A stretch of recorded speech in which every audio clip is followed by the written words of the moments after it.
فإن الله فطر الناس على استقباح ذلك واستهجانه، ولهذا إذا بالغوا في سب الرجل قالوا زوج قحبة.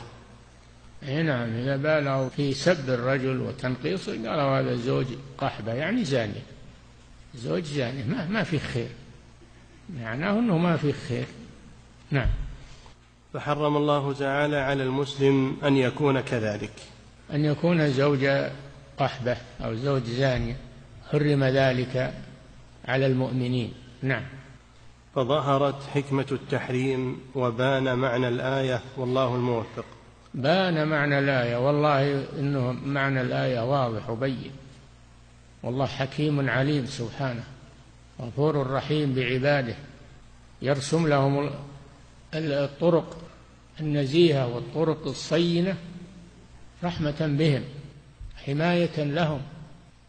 الأعراض إذا فسدت ما عاد بقي شيء، صار المجتمع كله أولاد زنا سفاح، صارت النساء مجرد محل قضاء حاجة للفسقة، مثل الحمام تماما، من أراد يقضي حاجته يدخل فيه ويطلع.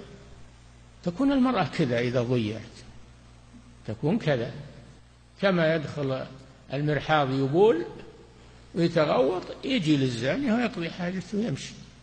هذه صفة الزانيات. يرضى مسلم بل عاقل، العاقل صاحب الفطرة السليمة لا يرضى بهذا، لا يرضى بهذا أبدا.